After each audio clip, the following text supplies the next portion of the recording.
Bonjour à tous, bienvenue dans ce nouvel épisode des podcasts Zine en live. Je suis très heureuse de vous retrouver, très excitée. Euh, J'aimerais juste, avant de commencer le sujet, je dois vous confesser quelque chose. C'est extrêmement difficile pour moi de revenir. Je me sens dans un inconfort assez excitant en même temps, mais il y a comme un truc où je me dis, c'était tellement la routine pour moi, jadis, de faire des vidéos, de faire des podcasts, etc.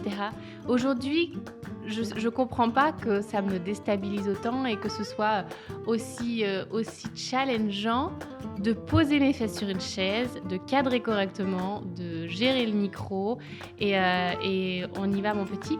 Mais effectivement, ça l'est. C'est devenu comme un challenge que j'aime bien relever. Ça m'excite beaucoup. Donc voilà, juste je voulais vous raconter ça parce que tout n'est pas toujours facile, même quand on a eu beaucoup l'habitude de le faire. Mais il y en a qui disent c'est comme le vélo, ça s'oublie pas. Bueno, parece que si. On dirait que c'est le cas. Mais en tout cas, je prends toujours autant de plaisir. Je prends toujours... Ouais, c'est genre... Vous savez, c'est comme se sentir exactement à sa place. Exactement à sa place. Je me sens dans mon centre en fait quand je fais ça. Et se sentir dans son centre, on l'a vu dans le podcast récemment, c'est genre le meilleur qui puisse nous arriver, n'est-ce pas? Bueno, bienvenue à tous dans ce nouvel épisode des podcasts Zine en live. Je suis Safia Ayad, je vous accueille et merci d'être là. Aujourd'hui, j'avais envie que l'on parle de 5 mythes sur la pratique spirituelle. Alors déjà, on va mettre des gros guillemets sur spirituel. Parce que c'est un mot qui est devenu tellement galvaudé, qui est tellement utilisé par tout le monde et personne, qu'on ne sait plus exactement à quoi ça correspond. Et on a on a la sensation, je voulais dire, qu'il y a les gens spirituels et les gens non spirituels. Que nenni, ça n'existe pas. Ce clivage entre les non spirituels et les spirituels, c'est une hérésie, ça n'existe pas. Nous sommes tous des êtres spirituels dans la mesure où ça vient de spirit, il y a un moment où il faut juste revenir à la racine du mot, nous sommes tous issus d'une certaine forme d'esprit, d'énergie, de ce qui s'incarne à travers nous. Alors, il y a les gens pour qui c'est une évidence et il y a ceux pour qui, pues, non, ils sont pas vraiment sensibles à ça. Mais ça veut pas autant dire qu'ils sont pas spirituels. Peut-être qu'ils vont se coller cette étiquette-là, mais en même temps, qu'est-ce qu'on s'en fiche, non? Que l'on le soit ou pas. Ce qui compte, c'est qu'on est là, incarné dans cette expérience de la matière, dans des corps physiques magnifiques et qu'on est venu pour expérimenter quelque chose à travers cette matière, mais pas que. Donc, j'avais envie de parler de 5 mythes ou 5 idées reçues que j'ai pu traverser, auxquelles j'ai pu m'accrocher dans ma vie aussi.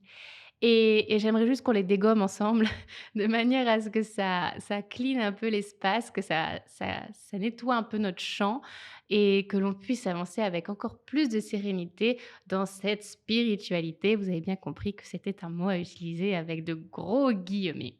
Le premier mythe, c'est qu'il faudrait méditer ou prier tous les jours. Si tu médites pas ou si tu pries pas tous les jours, enfin, t'es pas connecté, t'es pas spirituel. T'avances pas dans ton exploration. La notion de pratique, on va vraiment mettre ça dans le grand sac de la pratique. C'est quelque chose d'extrêmement personnel et qui peut prendre toutes les couleurs, toutes les formes. On peut être quelqu'un d'extrêmement impliqué dans son exploration et ne pas avoir envie de méditer en tant que tel tous les jours. Et c'est OK, en fait. C'est OK de ne pas avoir envie de le faire. Après, nuance. Parce que dans tous les mythes, il y a quand même une nuance, vous allez voir. Le fait de pratiquer tous les jours nous donne une certaine forme de rigueur et nous permet vraiment de travailler tant sur notre réalité sur le plan de notre système nerveux, etc., que sur quelque chose de notre réalité 3D, je veux dire, que sur quelque chose de beaucoup plus subtil, sur notre champ électromagnétique. Donc, c'est pas parce que je ne médite pas ou que je pratique pas tous les jours que je suis pas spirituelle ou que je suis pas connectée ou que je ne prends pas au sérieux mon exploration. Mais c'est vrai que si je le fais, je vois la différence. Si je le fais, je sens que réellement ça me permet de rester en mon centre. Ça me permet d'aller peut-être un peu plus en profondeur et peut-être même un peu plus vite. Mais on s'en fiche d'aller vite et on s'en fiche d'aller en profondeur. Ce qui compte, c'est d'aller là où c'est juste pour nous et de toujours revenir à notre plaisir. Si je prends pas de plaisir, que c'est un calvaire de prier ou de méditer ou de faire mon yoga ou de faire mon journaling, si j'ai juste envie de faire autre chose, que j'ai envie de me sortir la tête de tout ça, eh ben, grand bien me fasse.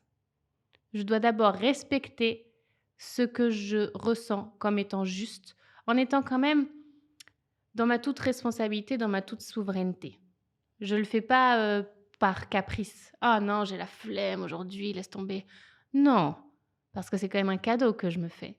Mais en même temps, je vais pas me flageller parce que je l'ai pas fait tous les jours. Le deuxième mythe est celui qu'il faudrait expérimenter des états de conscience modifiés pour vraiment prendre les choses au sérieux. Les états de conscience modifiés, c'est tous ces états dans lesquels on arrive à entrer à travers la méditation, à travers le breathwork, à travers l'activation d'énergie, à travers l'ayahuasca, etc. Oui, mais non. Oui, mais non, les gars. Oui, mais non. Ces états de conscience modifiés, ils sont accessibles à certaines personnes et dans certains cas. Je peux être une personne très alignée, très centrée et très dévouée à ma spiritualité sans avoir besoin de changer mon état de conscience. L'état de conscience modifié, c'est comme si on voulait faire un pont entre notre personnalité et notre âme. C'est comme si on avait envie d'aller dialoguer plus directement avec notre âme. Et c'est fantastique, c'est génial de pouvoir faire ça. Personnellement, je l'ai pratiqué à travers l'activation énergétique, à travers la méditation, à travers le breathwork.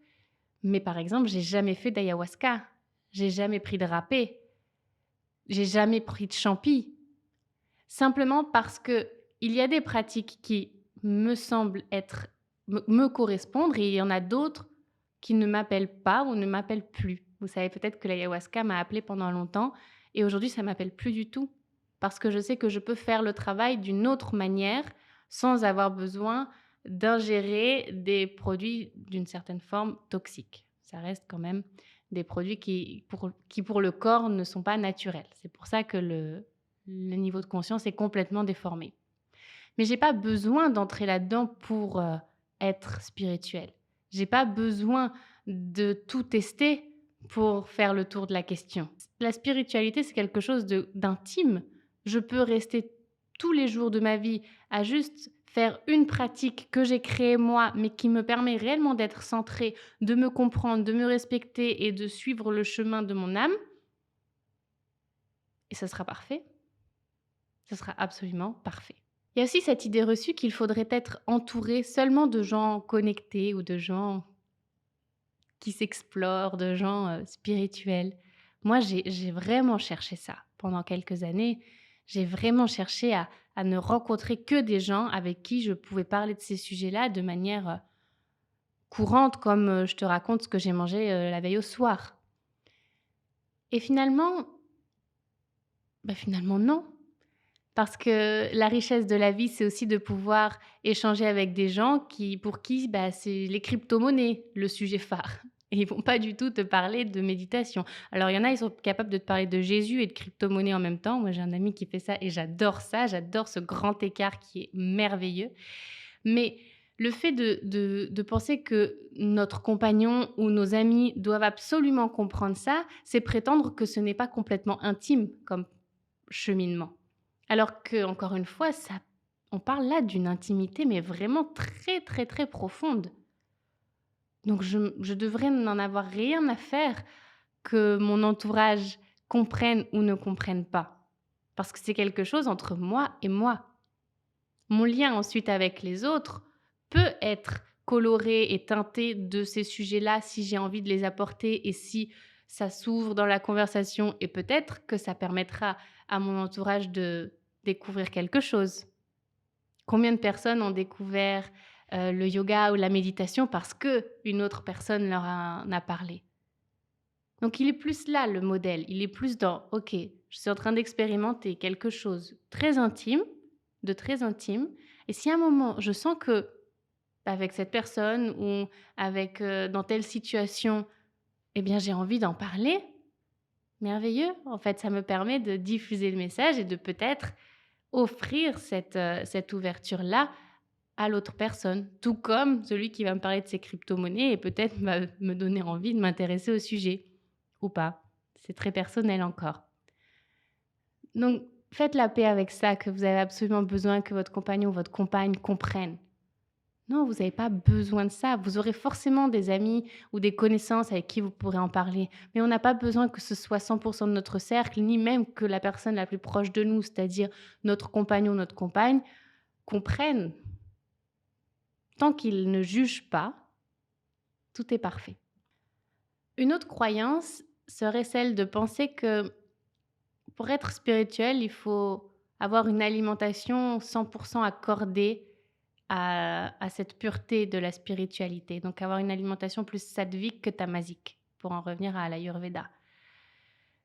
La notion de sattva, c'est vraiment cette idée de pureté, d'harmonie. Et évidemment que ça va nous porter dans notre quête spirituelle et dans notre recherche de centre et dans notre bien-être. Mais c'est une évidence que si je vais manger tous les jours des fast-foods et qu'à 4 heures, je me fais des tartines de pâte à tartiner, etc., dans mon corps, je vais me sentir déséquilibrée. Ce n'est pas une question de spiritualité, là, c'est une question de bon sens et c'est purement physiologique. Après, ça monte au niveau supérieur qui est celui plus subtil de la spiritualité et du bien-être spirituel. Mais avant même de penser à mon bien-être spirituel, est-ce que je ne devrais pas d'abord penser à mon bien-être physique? Parce que je suis un être spirituel incarné dans un corps physique. Donc mon corps, je dois en prendre soin. Mais je le fais d'abord pour que la machine fonctionne. Et après, la magie opère de manière à ce que ça me porte aussi dans mon exploration personnelle. Et en même temps, c'est comme tout. C'est pas parce qu'une fois de temps en temps, je vais manger un fast-food que c'est foutu, je vais complètement être décentrée, je vais plus réussir à méditer. OK. Faisons-nous aussi ces plaisirs-là, si on considère que ça, c'est un plaisir. Foutons-nous la paix aussi avec ces règles trop parfaites et trop marquées, parce que plus on se met la pression sur quelque chose et moins on arrive à le faire. Vous voyez ce que je veux dire? Plus on met des règles strictes et moins c'est facile de prendre le plaisir de l'action. Ça doit être un plaisir d'être dans l'exploration, ça doit être une excitation, ça doit être une joie. Et si c'est trop marqué, trop strict, mais à un moment, c'est un peu le bagne. Donc, on n'a pas trop envie de continuer, on a envie juste de se foutre la paix soi-même, mais dans l'autre sens. C'est-à-dire, allez, moi, j'arrête de m'explorer, j'arrête de penser à tout ça, j'arrête de lire des livres comme ça, j'arrête. Et c'est dommage, parce qu'on perd un petit peu une partie de l'expérience humaine. Donc non, on a le droit de manger des trucs dégueux. Et si je mange bien, c'est pas simplement pour mon éveil spirituel, c'est aussi et avant tout pour que mon corps physique, cette machine, fonctionne correctement. Et enfin, il faudrait avoir des aptitudes particulières pour être spirituel ou pour être dans son exploration de manière plus large. Par exemple, il faudrait être souple pour faire du yoga, il faudrait être déjà avoir un tempérament un peu calme pour méditer. Non, je vous le dis 1000 fois, non. Il y a quelque temps, il y a une personne qui m'a envoyé un message sur Instagram en me disant: «Safia, j'ai commencé le yoga». C'était très récent, il y a quelques semaines, elle avait commencé et elle se confrontait à son manque de souplesse et donc elle me disait: «Quel est ton conseil? Est-ce que tu penses que je devrais faire des exercices de souplesse?» et cetera. Je lui ai répondu que le yoga n'avait rien à voir avec la souplesse. C'est génial d'avoir une souplesse importante pour pratiquer parce que ça nourrit notre ego qui a envie d'aller un peu plus loin et puis la souplesse, c'est bon pour le corps physique. Mais en fait, le yoga, il demande pas à ce qu'on soit souple. Le yoga, il demande à ce qu'on soit centré. Le yoga, il nous apprend à être centré, à faire le pont entre notre respiration, notre corps, le mouvement. C'est l'union entre tout ça, entre mon état d'esprit, ma pensée, mon mouvement, ma respiration, mon corps. À aucun moment, il est question d'être souple. Et pareil pour la méditation. C'est justement parce qu'on cherche à être plus calme, à être plus présent, à être plus en paix avec soi-même que l'on médite. Il ne faut pas attendre ça pour commencer. Vous voyez ce que je veux dire? Donc, toute cette histoire de spiritualité, de pratique, d'exploration, ça devrait devenir quelque chose de complètement naturel pour vous.